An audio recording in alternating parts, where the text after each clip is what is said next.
You don't belong here." My mother's voice was barely above a whisper, but it cut through the noise of the cocktail hour like a blade. She didn't even look at me when she said it. She was smiling at someone across the room, her champagne glass raised in a graceful little wave, performing warmth for strangers while delivering ice to her own daughter. I stood beside her in the lobby of the Hargrove Grand, one of the most expensive hotels in the city, wearing a black dress I'd saved 3 paychecks for. My heels were new. My hair was pinned. I had tried. I always tried. My brother, Marcus, materialized at her side the way he always did, perfectly timed, perfectly pressed, smelling like the cologne she bought him every Christmas. He kissed her cheek and didn't acknowledge me at all. Tonight was the Hargrove Foundation annual gala, a charity event. Black tie. 200 of the wealthiest people in the state gathered to congratulate each other on their generosity while waiters circled with tiny food on silver trays. My mother had been on the planning committee for 6 years. She introduced herself at parties as a pillar of this event. She had a seat at the main table, next to the foundation's executive director. She had 1 extra ticket this year. She gave it to Marcus first. He couldn't make it, some conflict with a golf trip he'd already booked. So the ticket came to me, 3rd or 4th choice, handed over with instructions. Don't embarrass us, don't talk too much, don't make it weird. And for the love of everything, don't mention your little project. My little project. That's what she called it. 3 years of work. 60-hour weeks.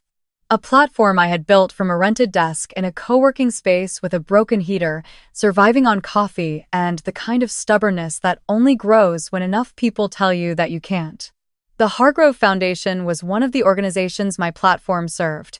They just didn't know I was the one who built it, and tonight they were going to find out. I followed my mother into the ballroom and felt the familiar shrinking begin, that old reflex, trained into me over decades of being the quieter one, the less impressive one, the one who didn't quite fit the image my mother had constructed of her family. Marcus was the story she told at dinner parties. I was the footnote she skipped. She found her table near the front and sat with the kind of ease that came from belonging.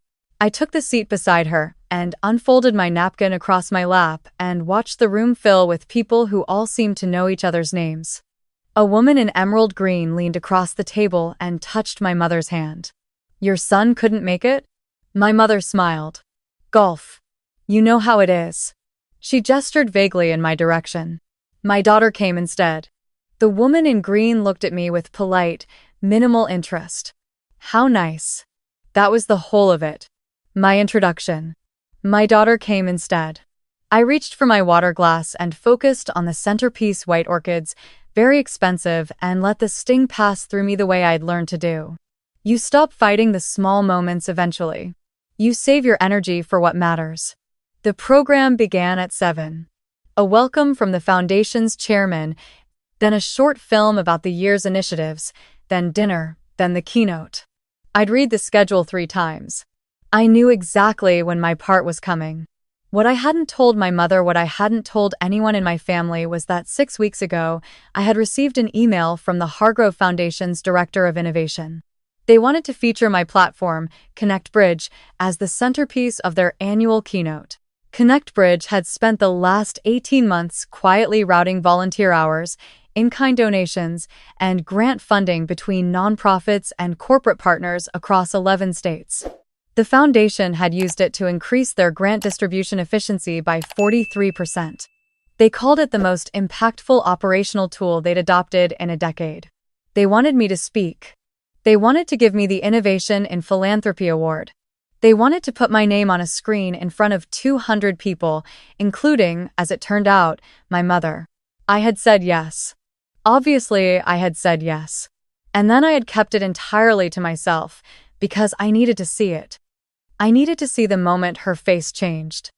Maybe that makes me calculating, maybe it makes me human. I'd spent years bringing home accomplishments and watching her redirect the conversation to Marcus within 60 seconds. I had stopped sharing things with her. But this I wanted her to see in real time, with nowhere to redirect. The dinner plates were being cleared when the foundation's executive director, a tall woman named Patricia Owens, took the stage. Every year, she said, this gala gives us the chance to recognize not just what we've given, but what we've built. And this year, we have something extraordinary to share with you. My mother was refilling her wine glass. She was half listening, the way you do when you've attended the same event enough times to know the rhythm of it. She turned to say something to the woman in green. Patricia continued. 3 years ago, a young entrepreneur approached us with an idea so simple and so necessary that we almost missed how revolutionary it was. Connect Bridge isn't a charity.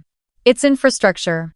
It's the system that allows charities to function the way they were always meant to, efficiently, collaboratively, without losing resources to the gaps between organizations. This year alone, our partnership with Connect Bridge facilitated over $12 million in redirected funding across our network. My mother set down her wine glass. It is my absolute honor, Patricia said, to present the Hargrove Foundation's first ever Innovation in Philanthropy Award to the founder and CEO of Connect Bridge, Miss Nora Callahan. The room began to applaud. The spotlight found me before I stood. I felt it land on my face, and I took one breath, and then I rose from my chair, smoothed my dress, and walked toward the stage. My mother didn't move. She sat completely still with her hands in her lap, and I felt her stillness like a physical thing as I passed her. I didn't look at her, not yet.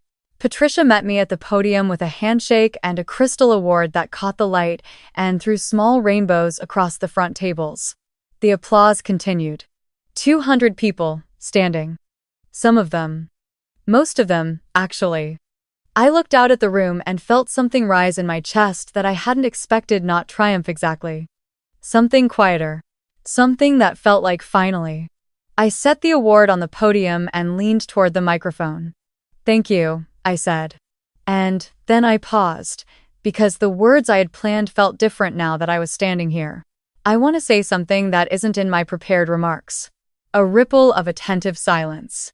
I built Connect Bridge in a co-working space that smelled like burnt coffee and someone else's ambition. I built it while being told, regularly, that I was too small, too unknown, too something to make a real impact. I want to say tonight that the people who told me that didn't make me stop. They made me quiet, and quiet, it turns out, is where the actual work happens.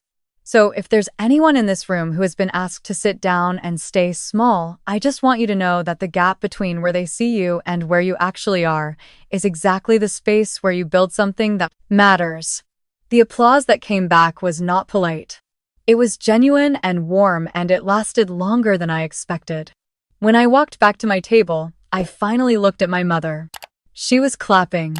Slowly, carefully, like she was figuring out the motion as she went. Her face was a complicated landscape, something between pride and pain, and the specific discomfort of realizing you have significantly miscalculated something. I sat down. I placed the crystal award on the table between us. I picked up my wine glass and took a slow sip. She said nothing for a long moment. Then, "You never told me." "No," I said. "I didn't." Her jaw moved. "Why not?" I looked at her. "You would have found a way to make it smaller." Her lips pressed together. "That's not fair." I didn't answer. The woman in green was looking between us with unconcealed fascination. I gave her a small, pleasant smile and turned back to the front as Patricia began introducing the next segment. The rest of the evening moved the way galas do, speeches blurring into networking, business cards exchanged, the warm handshakes of people who recognize value when an institution has just certified it for them. I spoke with Patricia for 20 minutes. I met 3 foundation directors who wanted to discuss partnerships. A man who ran a venture philanthropy fund pressed his card into my hand and said he'd been trying to find Connect Bridge's founder for months. My mother watched all of it from a careful distance. When I glanced over, she was always looking at something slightly to the left of me, not quite able to meet my eyes, not quite able to look away. Marcus called her at some point during the dessert course. I watched her step away from the table to take it. She was gone for 10 minutes. When she came back, she sat quietly for the rest of the night. In the car afterward, she had offered to drive me, which itself was unusual. We sat in silence for 4 blocks before she spoke. I didn't know it was that big, she said. I know, I said. I thought you were just. She stopped. She started again. I thought it was still in the early stages.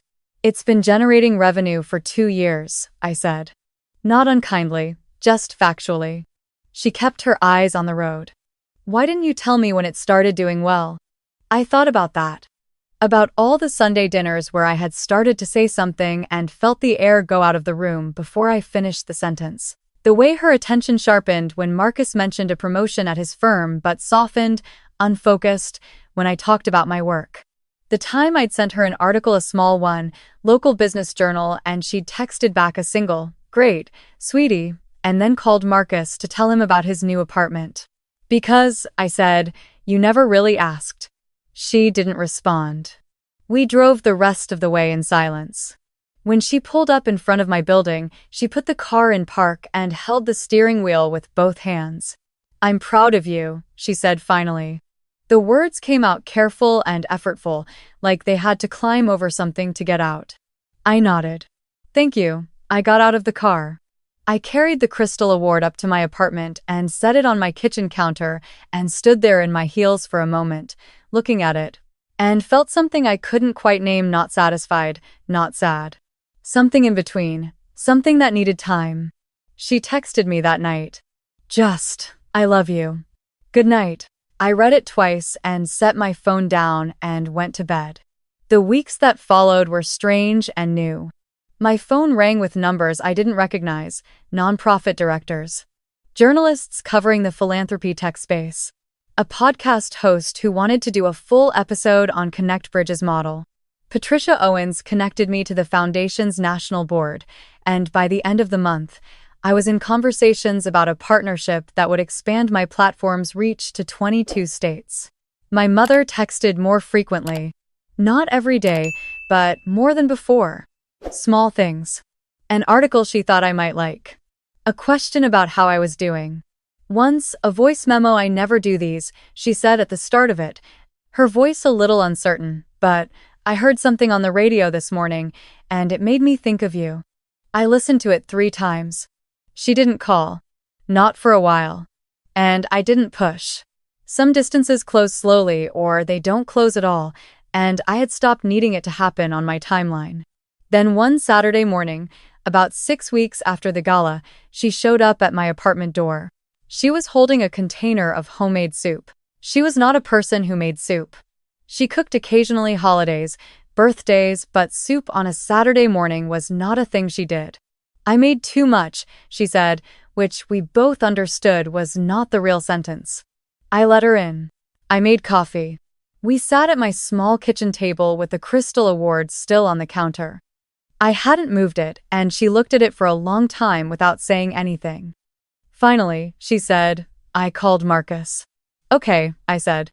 She wrapped her hands around her coffee mug. I told him about the gala. Everything. He didn't know any of it. I'd never really talked about your work with him, either. We mostly talked about. She paused. His things. I looked at my coffee. He asked me why I never pushed you more, she said. He asked me why I didn't know more about what you were doing. And I didn't have a good answer. I didn't say anything. She looked up. I think I was waiting for you to look a certain way, she said. To succeed in a way I already recognized. Your brother's path looked like what I knew. Firm, title, salary, progression. Yours looked like. She shook her head. Like risk. Like uncertainty. I told myself I was being realistic. But I think I was just being afraid, and I put that fear on you like it was practical advice. The apartment was very quiet. You did ask me to be small, I said. Not in a mean way. But you did. She closed her eyes briefly. I know. I'm not looking for an apology, I said. I just need you to know that I knew it was happening. It wasn't something I imagined. I know that too, she said. And I'm sorry anyway. We sat with that for a while. The soup container between us on the counter. The award catching the morning light. Then she asked me to explain ConnectBridge. Not the short version, she said. The whole thing. How it works. What it does. What I want it to become, so I told her. All of it. From the first idea, through the failures, through the pivots, Through the 18 months of building something nobody could see yet, through the moment it started working, through the gala. She asked questions, real ones, not polite ones. She asked about the revenue model. She asked about the nonprofits I worked with. She asked who was on my team. She listened for 45 minutes without looking at her phone once. When I finished, she was quiet for a moment. Then she said, "You built something real." "Yes," I said. "Without any of us." I nodded. She looked at the counter.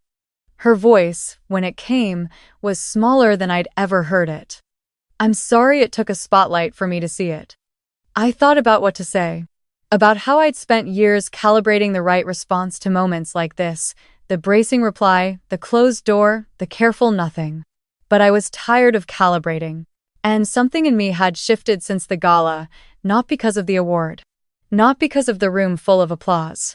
But because I had stopped waiting for her to see me before I allowed myself to be seen. "It took a spotlight for me to be standing there too," I said. "I think we were both waiting for the right moment." She looked at me across the table. Something in her face loosened. "Can I come to your office sometime?" she asked. "I'd like to see where you work." I smiled. "It's not that impressive." "It is to me," she said. 2 months later, she did come. She sat in the chair across from my desk and looked around at the whiteboards and the post-it notes and the half-eaten granola bars and the framed first press mention I'd gotten so small. A paragraph in a regional blog that I'd hung on the wall because at the time it felt like everything. She looked at it for a long time. Then she said, quietly, more to herself than to me, "She's been building this whole time." My assistant knocked on the door to tell me my 2 o'clock was ready. I stood and pulled on my jacket and picked up my notes. My mother stood too. At the door, she reached out and squeezed my arm. "Just once. Firm, go," she said. "You have work to do." I went. And I did. There's a version of this story where I walk away from my family and never look back. I used to think that was the stronger version. The cleaner one. No more Sunday dinners with a hole where recognition should be. No more watching her eyes slide past me to find my brother's face. But the truth is messier than that, and more worth telling. My mother had been given a story about what success looked like long before she gave that story to me. She handed it down the way you hand down furniture, not because it fits the new space, but because it's what you have. Recognizing that didn't mean excusing it. It meant I could stop carrying her limitation as though it were my own. The night of the gala, when the spotlight found me, I wasn't thinking about her. I was thinking about the co-working space. The broken heater. The Tuesday nights I spent debugging the platform at midnight because I couldn't afford to hire anyone else yet. I was thinking about the nonprofit director in Ohio who emailed me last March to say that Connect Bridge had helped them find a funding match that kept their doors open. The applause was for all of that. Not for her. Not against her. For the work. She is learning to see me. It's slow and it's imperfect, and there are still moments where I feel the old reflex, the bracing, the shrinking, and I have to remind myself that I don't live there anymore. She made soup again last weekend. She brought it over unannounced, which I'm learning is her current love language. We ate it at my kitchen table and talked for 2 hours about nothing important and some things that were. Before she left, she paused at the door and looked at the award on the counter still there. Still catching the light.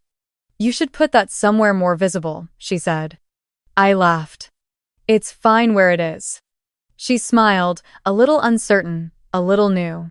"It's just you should be proud of it. You earned it." "I know," I said. "I am." And the thing was I meant it about both of us.